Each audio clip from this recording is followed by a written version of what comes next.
Hi hello నమస్తే, this is హరిత. Welcome back to the studio.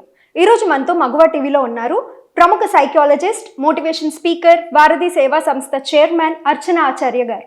నమస్తే మ్యామ్. నమస్కారం అండి. ఎలా ఉన్నారు? ఫైన్ అండి. మ్యామ్, ఈరోజు సిబ్లింగ్స్ టాపిక్ ఒకటి డిస్కస్ చేద్దాం. లైక్ మన పాస్ట్ డేస్లో చూసుకుంటే ఒక ఇంట్లో నలుగురు పిల్లలు ఉన్నా కూడా లైక్ వాళ్ళు ఎట్లాంటి థింగ్స్ అయినా, వస్తువులైనా లేదా ఫీలింగ్స్నైనా అన్నిటినీ షేర్ చేసుకునేవాళ్ళు. కాకపోతే ఈ జనరేషన్లో ఒక ఇంట్లో ఇద్దరున్నా కూడా ఫీలింగ్స్ కాదు కదా, చిన్న వస్తువుని కూడా షేర్ చేసుకోరు. అది ఇంత చేంజ్ అనేది ఎట్లా వస్తుంది మ్యామ్ అసలు? అంటే ఏ కారణం వల్ల లైక్ ఇంత దూరం అనేది పెరిగిపోయింది సొంత అన్న చెల్లెళ్ళు, అక్క తమ్ముళ్ళ వల్ల? మీరు అన్నది ఈ జనరేషన్కి ఉన్న ప్రధాన ప్రాబ్లం అండి. సిబ్లింగ్ రైవల్రీ అంటే ఒకే తల్లి కడుపులో పుట్టిన ఇద్దరు పిల్లలు శత్రువుల్లా బిహేవ్ చేసుకుంటున్నారు ఒకళ్ళకొకళ్ళు. మీరు అన్నది కరెక్ట్. కొన్ని సంవత్సరాల కింద వరకు కూడా ఇంట్లో నలుగురు పిల్లలు ఉన్నా కానీ చాలా ఫ్రెండ్లీగా, సఖ్యతగా ఒకళ్ళతో ఒకళ్ళు కలిసి ఉండేవాళ్ళు.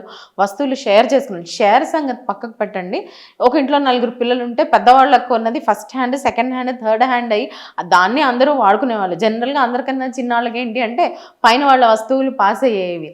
అవి బట్టలు కానివ్వండి, లేదా ఆడుకునే వస్తువులు కానివ్వండి, అట్లా పాస్ అయ్యి వచ్చేవి. ఇప్పుడు జనరేషన్కి వచ్చేసరికి పాస్ అవ్వడం సంగతి పక్కకు పెట్టండి. ఇంట్లో ఇద్దరు పిల్లలు ఉంటే ఒకేలాంటి వస్తువు ఇద్దరికీ కూడా కావాలి, సేమ్ ఉండాలన్నమాట. అది కలర్ డిఫరెన్స్ కూడా వాళ్ళకి నచ్చితే ఉండాలి, లేకపోతే ఉండకూడదు. సేమ్ వస్తువు ఇద్దరి దగ్గరనూ ఉండాలి. ఎందుకు ఇంత చేంజ్ వచ్చింది అసలు జనరేషన్స్లో? ఇంత చేంజ్ ఏంటి?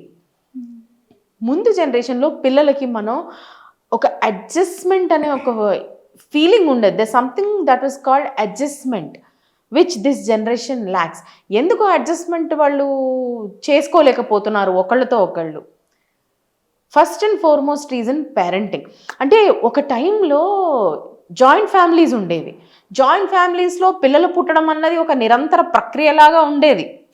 ఒక్క సడన్గా అరే పిల్లలు వచ్చారు ఇంటికి, అలా నిరంతర ప్రక్రియ అని ఎందుకు అంటున్నానంటే, ఒక ఇంట్లో ఇప్పుడు బ్రదర్స్ ఉంటారు, మళ్ళీ అక్క చెల్లెళ్ళు ఉంటారు.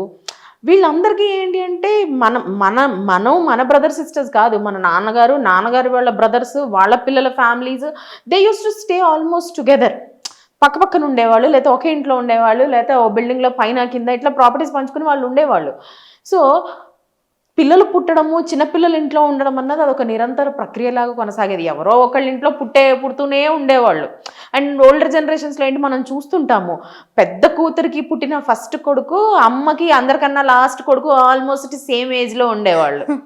సో పిల్లలు పుట్టడం అన్నది ఇంత కంటిన్యూస్గా ఉండేసరికి ఆ వాల్యూ అంటే అపురూపంగా చూడడం అనేదైతే ఒక ఫీలింగ్ ఉందో అది కొంచెం తక్కువగా ఉండేది. It was quite very common. And all these children together use to grow up. అందరూ కలిసి పెరిగేవాళ్ళు. వస్తువులు ఒకళ్ళకి ఇచ్చిపుచ్చుకున్నారు. అండ్ అప్పటి ఫైనాన్షియల్ స్టేటస్ కూడా ఏంటంటే ప్రతి ఒక్కళ్ళకి ఒక్కొక్కటి వేరువేరుగా కొనిచ్చే ఫైనాన్షియల్ స్టేటస్ వాళ్ళకు ఉండేది కాదు. So they use to share everything. కానీ ఇవాళ ఈ జనరేషన్కి వచ్చేసరికి, ఫర్ ఎగ్జాంపుల్ ఇప్పుడు మేమున్నాం, మా ఇంట్లో లాస్ట్ బ్రదర్ పుట్టిన తర్వాత మళ్ళీ ఇంకొక పాప రావడానికి 20 సంవత్సరాలు పట్టింది. 24 సంవత్సరాలు పట్టింది. So 24 years that family is deprived of small children. అంటే వాళ్ళు చూడలేదు చిన్నపిల్లల్ని. సడన్గా మా పాప is the eldest child in my family. సడన్గా చిన్నపిల్ల వచ్చేసరికి ఎంత అపురూపంగా చూస్తారండి, చాలా అపురూపంగా చూస్తారు. ఏదడిగితే అది రెడీగా ఇట్లా అదా నీకేం కావాలి, ఏం కావాలని నోట్లోకి రాకముందే ఇది కొనిచ్చేస్తాం, అది కొనిచ్చేస్తాం. అల్టెల్ మా బ్రదర్ ఉన్నాడు, మా పాపకు 1 year 1.5 year ఉన్నప్పుడు వెళ్ళేసి ఇంత పెద్ద సైకిల్ తీసుకొచ్చాడు. దానికోసం cycle costed him 5,000 around 14 years back. ఇంత పెద్ద cycle. He didn't think twice, 1.5 year పాప ఈ సైకిల్ తొక్కుతుందా, దానికి ఒక బుడ్డి ట్రై సైకిల్ అయితే సరిపోతుంది కదా అని హీ డెంట్ థింక్. ఎందుకు? 24 సంవత్సరాల తర్వాత పుట్టిన ఫస్ట్ పాప, అపురూపం, తలకెక్కించుకొని డాన్సులు చేసేస్తారు పిల్లల్ని. సో వాళ్ళకి ఏమవుతుందంటే ఒక రకమైన ఎంటైటిల్మెంట్, ఏదైనా నాకే, నేనే, ఇది నా హక్కు. అది చిన్నప్పటి నుంచి వాళ్ళకి అలవాటు అయిపోతుంది. నేను అడగంగానే అయిపోవాలంతే, నాకున్నది. మన ఫర్ ఎగ్జాంపుల్ ఆ పాప బొమ్మ పక్కింటి వాళ్ళు ఎవరైనా ఇచ్చారనుకోండి, తీసుకెళ్లారనుకోండి, తెచ్చుకో, నీ బొమ్మ వెళ్ళి తెచ్చుకో అంటాం మనం. Correct, isn't it? సో పిల్లలకి అలవాటు అయిపోతుంది. ఏమని మనమే చెప్తున్నాం పిల్లలకి, బొమ్మలు ఎవరికి ఇవ్వద్దు, స్కూల్కి పంపిస్తాం మనం, నీ పెన్సిల్స్ నీ రబ్బర్స్ ఎవరికి ఇవ్వద్దు, నీది నువ్వు వాడుకో, ఎవరైనా అడిగితే ఇవ్వద్దు, నీది నువ్వు వాడుకొని వచ్చేసేయి అని చెప్తాం. అంటే మనమే చెప్తున్నాం వాళ్ళకి డోంట్ షేర్ అని చెప్పేసి. షేరింగ్ ఆగిపోయి అడ్జస్ట్మెంట్ కూడా ఆగిపోతుంది. Suddenly we have a second child in the house. Mother conceives again second child. అంటే అప్పటిదాకా ఆ పాప కానీ బాబు కానీ prince or princess of the house అనమాట. నువ్వే మొత్తం, నా ప్రపంచం అంతా, మేమంతా నీ చుట్టూ తిరుగుతాం. అంటే సూర్యుడి చుట్టూ తిరిగిన గ్రహాల్లాగా పాప చుట్టూ బాబు చుట్టూ గిరా తిరుగుతుంటారు. అమ్మ నాన్న, నానమ్మ, తాతయ్య, అమ్మమ్మ, తాతయ్య, మేనమామలు అందరూ గిరగిర తిరుగుతుంటారు. ఇప్పుడు ఇంట్లో బాబాయిలు ఉంటే కూడా అంతే. అన్న కూతురు అంటే ఫస్ట్ కూతురు కదా, ఎత్తుకుని భలేగా తిరిగేస్తుంటారు. ఇంత ప్రయారిటీ, ఇంత లైమ్ లైట్ ఎంజాయ్ చేసిన పాప కానీ బాబు కానీ సడన్గా అమ్మ గాట్ ప్రెగ్నెంట్ అగైన్, ఆర్ ఇంకొక పిల్లలు ఇంట్లో పుట్టారు, ఏమవుతుందండి? Lack of attention. సడన్గా అమ్మ ఎత్తుకోవడం మానేస్తుంది. సడన్గా ఎందుకు వచ్చింది ఈ చేంజ్? అమ్మ ఎత్తుకోవడం ఎందుకు మానేసింది? నా వస్తువులు షేర్ ఎందుకు చేసుకోమంటున్నారు? ఇవన్నీ అగైన్ గెట్స్ బ్యాక్ టు వీడి వల్ల, ఇప్పుడు ఇంట్లోకి వస్తున్న ఒక కొత్త పాప బాబు వల్ల ఐఎమ్ లూజింగ్ ఆల్ దిస్, కాబట్టి నాకు వీడి శత్రువు. చిన్నప్పుడు చాలామంది పిల్లలకి వేరే కాన్సెప్ట్ ఏముండదు, I am being deprived of something because of him. కొంతమంది పిల్లలు ఏంటంటే పేరెంట్స్ బాగా వాళ్ళని ఇచ్చేసినప్పుడు they receive their siblings in a very proper manner. కొంతమంది ఉంటారు, నేను గిచ్చేస్తా వీడిని, నేను కొట్టేస్తా వీడిని, ఎందుకు? మా అమ్మ నన్ను ఎత్తుకోవట్లేదు, నన్ను సరిగ్గా చూడట్లేదు. It is all in parenting again. మీరు సెకండ్ ప్రెగ్నెన్సీ ప్లాన్ చేస్తున్నప్పుడు ఫస్ట్ చైల్డ్కి this child is our responsibility, we should welcome them అన్న ఒక యాటిట్యూడ్ కల్పించాలి. అది మళ్ళీ మన బిహేవియర్లోనే ఉంటుంది. మొదటి నుంచి వాళ్ళకి ఎంటైటిల్మెంట్ నేర్పించకుండా కాస్త మెల్లిమెల్లిగా, ఇట్ టేక్స్ 6 months. మీరు ప్లాన్ చేస్తున్న ఒక 6 months to 8 months ముందు నుంచే ఇలా కొత్త బేబీ వస్తుంది, it is also our family మనం చెప్పాలి వాళ్ళకి. లేదనుకోండి, దిస్ స్టార్ట్స్ ఇక్కడ మొదలవుతుంది అనమాట. ఓహో, ఈ అబ్బాయి కానీ అమ్మాయి కానీ నా ఎంజాయ్మెంట్కి, నా ప్రయారిటీస్కి అడ్డు, ఇక్కడ మొదలైంది, చివరిదాకా అదే సాగుతుంది. మనం మామూలుగానే తనకంటూ స్పెసిఫిక్గా ఉండడమే మనం నేర్పిస్తాము. సడన్గా బాబు పాప పుట్టగానే నీ బొమ్మ వాడికి ఎవరు ఆడుకుంటాడు, నేను ఇవ్వను అనగానే ఏం చేస్తాం మనం? నేను ఇవ్వను అంటారే, తమ్ముడే కదా ఇవ్వు అంటాం. ఇవ్వను అన్నాడు అనుకో, ఒక్కటి లాగిస్తారు లేదా అరిచేస్తారు వాడి మీద, right? That feeling is growing on in again and again and again. Correct. వాళ్ళ ముందు వీడిని అరిచేస్తారు, వాడు చిన్నోడు అనేస్తాం, అంతే కదా. లేదా వాడు కోపంతో, ఫర్ ఎగ్జాంపుల్ చిన్న బాబు ఉన్నాడండి, 4 months or 5 months Babu, 4 years బాబు ఉన్నాడు, వాడికి వీడి మీద కోపం ఎందుకంటే అమ్మ ఒక 1 yearగా నన్ను ఎత్తుకోవట్లేదు. యాక్చువల్లీ క్యారింగ్ అవ్వగానే మనం we stop lifting the children, ఎత్తుకోవడం మానేస్తాం, వీడి వల్ల ఎత్తుకోవట్లేదు అని ఏం చేస్తారంటే గిలడం మొదలెడతారు. గిలినప్పుడు మనం ఏం చేస్తాము? ఇమ్మీడియట్గా వాడిని కసిరేస్తాం, లేదా కోప్పడతాం, లేదా ఒక చిన్నగా టక్మని కొట్టేస్తాం. It intensifies the hatred more. వీడి వల్ల నేను తన్నులు కూడా తింటున్నా. అంతేగాని ఎంతమంది పేరెంట్స్ అండి ఆ పిల్లోని దగ్గర కూర్చోబెట్టుకొని, కాదు నాన్న వాడు మన తమ్ముడు మనకే అని ఓపిక్గా 1కి 2కి 3 సార్లు ఎంతమంది చెప్తారు? ఏంటి వీడు ఇట్లా తయారవుతున్నాడు అని చెప్పి వాళ్ళు అరచేసుకుంటారు. అమ్మ కొట్టడము, నానమ్మ ముద్దు చేయడము, నాన్న ఎత్తుకొని బయటకు వెళ్ళటము, అమ్మ తిట్టేయడము, వీళ్ళు చాక్లెట్లు కొనియటం, ఇది సాగుతుంది తప్ప అబ్బాయిని కానీ అమ్మాయిని కొని కూర్చోబెట్టుకుని ఓరియంటేషన్ వాళ్ళు ఇవ్వరు. That this is our family member. ఇక్కడ పడిన బీజాలు లైఫ్ లాంగ్ కొనసాగుతాయి.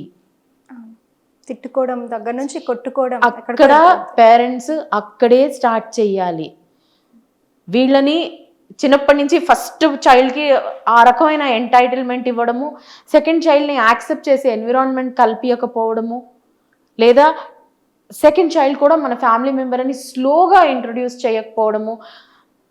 వాడు చిన్నోడు ప్రతిదానికన్నా వాడు చిన్నోడు కదా నువ్వు వదిలేసేయి, చెల్లి చిన్నది కదా నువ్వు ఇచ్చేసేయి. ఫర్ ఎగ్జాంపుల్ ఏదైనా తినడానికి పెడతాము, వచ్చి లాగేసుకుంటే పెద్దవాడికి కోపం వస్తుంది. అంటే మన చెల్లి చిన్నది కదా ఇచ్చేసేయి అంటే, చిన్నది is not a reason why you should give. చిన్నదైతే ఇచ్చేయాలా అంటారు చాలామంది పిల్లలు అంటారు. అర్థమయ్యాడు చెప్తున్నామా what is being an elder brother or elder sister, how you should take care of your sibling అని మనం చెప్పట్లేదు. అండ్ కొంతమంది ఏంటంటే ఎల్డర్ సిబ్లింగ్స్ ఆర్ వే టు కేరింగ్. మా చెల్లిని ముట్టుకున్నా చంపేస్తా నిన్ను, ఓవర్ కేరింగ్. అంటే ఈ మనం apt caring, apt sharing, apt behaviour మనం నేర్పించట్లేదు. కొంతమంది ఉంటారు, వాళ్ళ చెల్లిని ఎత్తుకుంటే కూడా ఏడ్చేస్తారు కింద పడి, మా చెల్లిని ఎత్తుకోవద్దు, అక్కడ పెట్టాయి, మా చెల్లి. సో ఇవి రెండు ఎక్స్ట్రీమ్ బిహేవియర్స్ అండి. రైవల్రీ ఎంత ప్రాబ్లమాటిక్, ఓవర్ పొసెసివ్నెస్ కూడా అంతే ప్రాబ్లమాటిక్. కొంతమంది బ్రదర్స్ ఉంటారు, especially we seen brother and sister this more. కొంతమంది బ్రదర్స్ ఉంటారు, కాలేజ్కి వెళ్ళినా కూడా తోకట్టుకుని కాలేజ్కి వెళ్ళిపోతారు. కాలేజ్ గేట్ నుంచి తీసుకురావాలి, గేట్ దగ్గర దింపేయాలి. Not that sister has done something wrong or behaved wrong. అదంతే, వాళ్ళు దాన్ని ప్రొటెక్షన్ అనుకుంటారు. మా చెల్లిని నేను కాపాడుతున్నాను అనుకుంటారు, but that is like a punishment for the sister. Gate ముందు నుంచే బండికి వచ్చేయాలి అంతే అమ్మాయి. This is over possessiveness, right? Rivalry అవనియండి, ఓవర్ పొసెసివ్నెస్ అవనియండి, రెండూ కూడా సిబ్లింగ్స్ మధ్యన ఒక రకమైన అన్కంఫర్టబుల్ ఎన్విరాన్మెంట్ని క్రియేట్ చేస్తాయి. And this uncomfortable environment is actually the reason why the siblings don't gel with each other in their life. చిన్నప్పుడు చిన్న విషయాలు, జెలసీ, అసూయ, ఆమె ఎత్తుకోవట్లేదు, నాన్నది కొనియట్లేదు, నా వస్తువులు వీడు తీసుకుంటున్నాడు, నా బెడ్ మీద వీడు పడుకున్నాడు, అప్పటిదాకా అమ్మ నాన్న మధ్యలో నేను పడుకునేవాడిని, ఇప్పుడు ఏంటి నన్ను ఇటు పక్కకు పడుకోబెట్టేసి వీడిని పడుకోబెట్టుకుంటున్నారు మధ్యలో. So these small things, these grow due to the time, as time passes. ఈ చిన్న విషయాలు పెరిగి చినిగి చాట్ అవుతాయండి. అలా పెద్ద రీజన్స్ అయిపోయి సాల్వ్ చేసుకోలేనంత hatred and uncomfortable environment create అవుతుంది. సో యాజ్ అ చిల్డ్రన్, వాళ్ళు చిన్నగా ఉన్నప్పుడే మనం వాళ్ళకి what is sibling, what is brother, what is sister, how you should be conducive with each other అన్న విషయం చాలా అర్థమయ్యేది చెప్పాలండి. Actually this is a very intense and very deep topic to discuss. Sibling rivalry under 5, sibling rivalry 5 to 10, 10 to 15, 15, 20, 20 and above in adults. ఇవన్నీ different phases అండి. ఒక్కొక్క ఫేజ్లో ఒక్కొక్కలాగా రైవల్రీ చూపిస్తుంటారు అనమాట. అడల్ట్ సిబ్లింగ్ రైవల్రీ గురించి అయితే మనం ఎన్ని సినిమాల్లోనో చూసుకుంటాము. దట్ కమ్స్, అప్పుడు మనం సిబ్లింగ్ రైవల్రీ అనే కన్నా ఈగో క్లాషెస్ అనొచ్చు. Battles of ego happen. మనం చాలా చోట ప్రాక్టికల్గా చూస్తున్నాం, మూవీస్లో కూడా చూస్తుంటాము. చెప్పకుండా చెల్లి పెళ్లి చేసుకుందని చెప్పి లైఫ్ లాంగ్ మాట్లాడకుండా ఉండిపోయే వాళ్ళు ఉన్నారు. So any stage, any phase, sibling రైవల్రీని ఆపగలిగేది ఓన్లీ మీరు ఇచ్చే చైల్డ్హుడ్ మెంటరింగ్ అండి. చైల్డ్హుడ్ మెంటరింగ్ మాత్రమే can check on sibling rivalry, and it is very important. మనం మన పిల్లలకి చిన్నప్పటి నుంచి మెల్లిమెల్లిగా sharing, caring and how to welcome a new member into the family positively. మరీ ఓవర్ పొజెసివ్ అవసరం లేదు, మరీ శత్రువులా చూడాల్సిన అవసరం లేదు. ఇది మనం ట్రైన్ చేయడం పేరెంట్స్గా మన responsibility. We will discuss this topic in detail in further దీంట్లో అండి, మనం మళ్ళీ మాట్లాడుకుందాం. ష్యూర్ మ్యామ్, చాలా బాగా చెప్పారు. Thank you so much. కొన్ని అంటే వెంటనే మనం రియలైజ్ కానీ టాపిక్స్ని కూడా చాలా పర్టికులర్గా చెప్పారు. Very thank you so much for that. Thank you అండి.